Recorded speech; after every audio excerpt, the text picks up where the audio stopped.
ქართულ ოცნებას სულ უფრო ნაკლები სივრცე რჩება მანიპულაციისთვის და იმის იმტკიცებისთვის, რომ არჩევნები დემოკრატიულად ჩატარდა და საერთაშორისო საზოგადოებამაც აღიარა. ამისი დასტური საერთაშორისო რესპუბლიკური ინსტიტუტის IRI-ის ანგარიშია, რომელიც სერიოზულ დარღვევებს აღწერს. სამოქალაქო საზოგადოების წარმომადგენლებისთვის კი ეს დოკუმენტი სულ უფრო ამყარებს აზრს, რომ საერთაშორისო საზოგადოების ტონი გაცილებით მკაცრი და პირდაპირი გახდება.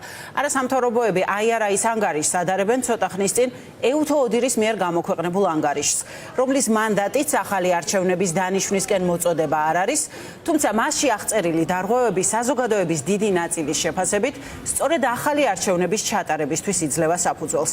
სალომე ლაბაძე ესაუბრა არასამთავრობოების წევრებს და მათ პოზიციას გაგვაცნობს. არასამთავრობო ორგანიზაციები აცხადებენ, რომ ეუთო ოდირის საბოლოო დოკუმენტი ეს უკვე იყო განაჩენი ქართული ოცნებისთვის, თუმცა IRI-ის ეს შეფასება კიდევ უფრო მეტ პირდაპირ გზავნილს შეიცავს და ივანიშვილის პარტიას დეზინფორმაციის სივრცეს საერთოდ აღარ უტოვებს. უფრო კონკრეტულად, თუ ეუთო ოდირი საკუთარ დასკვნაში აღნიშნავდა, რომ ლეგიტიმაციის განსაზღვრა საერთოდ არ არის ამ ორგანიზაციის საქმე და ის მხოლოდ მიუკერძოებელ შეფასებას თავაზობს საზოგადოებას და მას აძლევს შესაძლებლობას ამ არგუმენტების საფუძველზე თავად განსაზღვროს, იყო თუ არა არჩევნები ლეგიტიმური.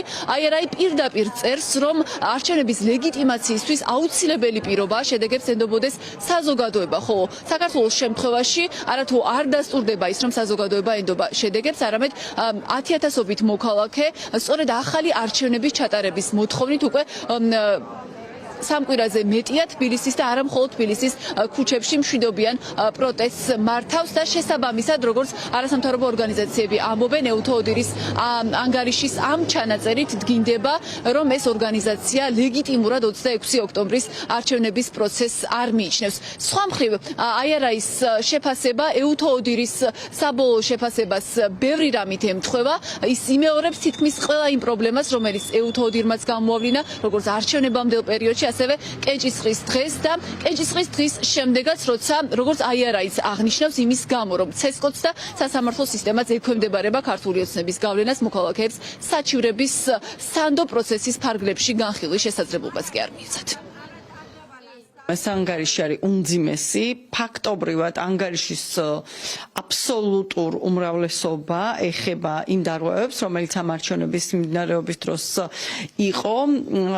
ყველაფერი მნიშვნელოვანია, რაც აქ წერია, თუმცა მთავარი ალბათ მაინც არის ის, რომ ამ არჩევნებზე ამომრჩევლებს არ შეეძლოთ თავისუფლად ხმის მიცემა. დასკვნაში კიდევ უფრო ხაზგასმულია არჩევნების ლეგიტიმურობასთან დაკავშირებით. თუ ეუთო ოდირი ამბობს, რომ ლეგიტიმურობა, არალეგიტიმურობა, ესე ვთქვათ, ეუთო ოდირის, ესე ვთქვათ, პირდაპირი საქმე არ არის, ამ ანგარიშში უკვე პირდაპირ წერია, რომ არჩევნებს უნდა ქონდეს საზოგადოების ნდობა და ეს ნდობა დღეს არ არსებობს, რაც აუცილებელია ლეგიტიმაციისთვის, რაც ნიშნავს იმას, რომ ეს არჩევნები, ვინაიდან ხალხი არის ქუჩაში 100,000-ობით, ეს არჩევნები არის ავტომატურად არალეგიტიმური. ეს არის კიდევ ერთი მტკიცებულება და კიდევ ერთი დასკვნა იმასთან დაკავშირებით, თუ როგორი პრობლემებით წარიმართა არჩევნები და ეს ეხება არა მარტო არჩევნების დღეს, ეს ეხება წინა საარჩევნო პერიოდს და არჩევნების შემდგომ პერიოდს. ამ ანგარიშიც ასევე კრიტიკულად არის შეფასებული ის დარღვევები, რომელსაც ადგილი ჰქონდა, შემაშფოთებელია ის ტენდენციები თუ პრაქტიკა, რომელიც ამ ანგარიშმაც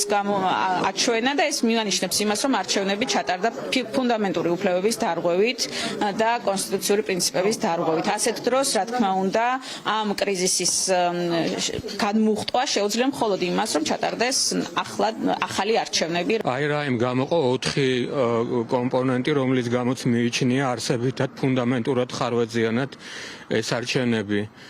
ეს არის უპრეცედენტო ზეწოლა, მოსყიდვა ამორჩევლებზე, ასევე ზეწოლა პოლიტიკურ ოპონენტებზე და არასამთავრობო ორგანიზაციებზე. ეს არის მიტაცება საარჩევნო ადმინისტრაციის და ასევე სასამართლო ინსტიტუტების. მისმა ხელმძღვანელმა დენიელ ტვაინინგმა ისიც აღნიშნა, რომ ამორჩევლის ნდობის აღდგენის ერთ-ერთი საშუალება ეს არის ხელახალი არჩევნების ჩატარება. ამ ხარვეზებზე ლაპარაკია ოდირის დასკვნაშიც, მაგრამ IRI არის ბევრად უფრო პირდაპირი თავის შეფასებებში, თორე სხვა მხრივ, ასე ვთქვათ, მიგნებების კუთხით ამ შეფასებას შორის დიდი სხვაობა არ არის. საერთაშორისო რესპუბლიკური ინსტიტუტის ეს შეფასება 26 ოქტომბრის პროცესის შესახებ საყურადღებო იმითაცაა, რომ IRI წარმოადგენს ამერიკაში რესპუბლიკური პარტიის პარტნიორ ორგანიზაციას. ქართული ოცნება კი მაყურებლისთვის კარგადაა ცნობილი, რომ ამერიკასთან ურთიერთობის დალაგებას უკავშირებს სწორედ რესპუბლიკურ პარტიას და ამ პარტიის ლიდერის ტრამპის გაპრეზიდენტებას. ოპოზიციაში ამბობენ, რომ ის რომ IRI აქვეყნებს ასეთ მკაცრ შეფასებას და ის რომ IRI-ის პრეზიდენტი პირდაპირ საუბრობს ახალი არჩევნების ჩატარების აუცილებლობაზე და ამას მიიჩნევს ნდობის აღდგენის ერთადერთ საშუალებად, წერტილს უსვამს სწორედ ქართული ოცნების ამ პროპაგანდას, რომ თითქოს ტრამპის გაპრეზიდენტების შემდეგ შესაძლებელი გახდება ქართულმა ოცნებამ შეერთებულ შტატებთან ურთიერთობა დაალაგოს. ჩვენ სწორედ ამ თემაზე დავუსვით დღეს შეკითხვა კახა კალაძეს, მისი პასუხი საყურადღებო აღმოჩნდა. კალაძე ამბობს, რომ ტრამპი მათ გასაკეთებელს ვერ გააკეთებს. ჩვენ უნდა დავიცვათ პირველ რიგში ჩვენი ქვეყნის ინტერესი. ჩვენ რატო დაგვიჭირა ხალხმა მხარი? იმიტომ რომ გავატაროთ ჩვენი ქვეყნის ინტერესი. ტრამპი აირჩია ამერიკის მოსახლეობის უმრავლესობა და ის რა თქმა უნდა გაატარებს ამერიკის ინტერესს. ისევე როგორც ჩვენ უნდა გავატაროთ ჩვენი ქვეყნის ინტერესი. ჩვენ გასაკეთებელს აქ ვერც ტრამპი ვერ გააკეთებს და ვერც რომელიმე ევროპული ქვეყნის წარმომადგენელი. საერთაშორისო რესპუბლიკური ინსტიტუტის ანუ IRI-ის ეს შეფასება არის 4-გვერდიანი დოკუმენტი, რომელშიც როგორც უკვე გითხარით აღწერილია ყველა პრობლემა, რომელიც ორგანიზაციამ გამოავლინა როგორც არჩევნებამდელ პერიოდში და ყურადღება გამახვილებულია მაგალითად რუსულ კანონზე, ასევე კენჭისყრის დღეს და კენჭისყრის დღის შემდგომ პერიოდშიც ამ დასკვნის გარდა ასევე მნიშვნელოვანია IRI-ის პრეზიდენტის გზავნილიც, რომელიც აღნიშნავს, რომ ნდობის აღდგენის ერთადერთი საშუალება ახლა არის სწორედ ახალი არჩევნების ჩატარება.